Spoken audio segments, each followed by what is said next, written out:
ये जरा आप अपने कानों से सुने क्या कहा।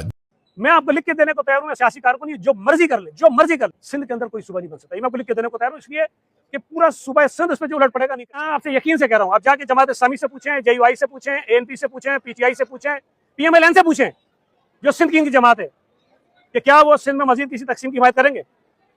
नहीं करेंगे।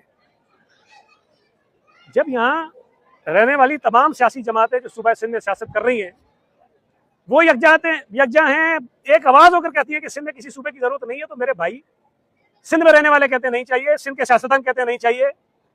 अब वो 3-4 आदमी जो मैंने कल भी कहा कि कौंसलर नहीं बन सकते, यार उनकी हैसियत क्या है? MQM की आज हैसियत क्या रह गई है?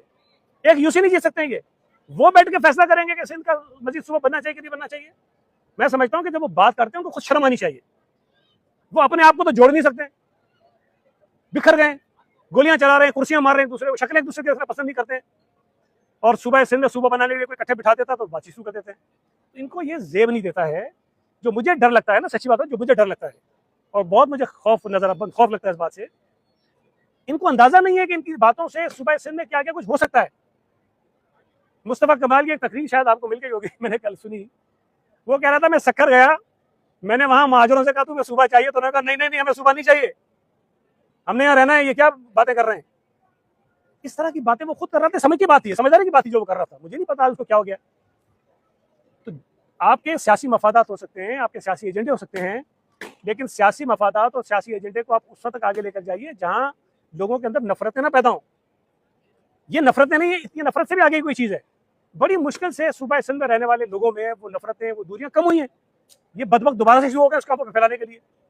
ये चाहते हैं कि यहाँ फसादात हो या लड़ाइयाँ हो। और दूसरा, ओवरऑल देखें पूरे मुल्क के इस जो हालात हैं, इस वक्त जरूरत इस बात की है कि मुल्क के अंदर यकजहती पैदा करें। भाई, बलोचिस्तान के हालात देखें क्या है, खैबर पख्तूनख्वा के हालात देखें क्या है। पंजाब में भी कोई सियासी इस्तेकाम नहीं है, बस जूतू करके काम चल रहा है। ये सूबा वाहिद है जहाँ पे सियासी इस्तेकाम मौजूद है। यहाँ पे भी अदम इस्तेकाम पैदा करना है, बल्कि उससे भी शायद आगे काम भी करना है। तो मुझे नहीं समझ आती कि ये जो भी बैठ के TV में बातें कर रहे होते हैं, आप थोड़ी सी अपनी कॉमन सेंस अप्लाई करें।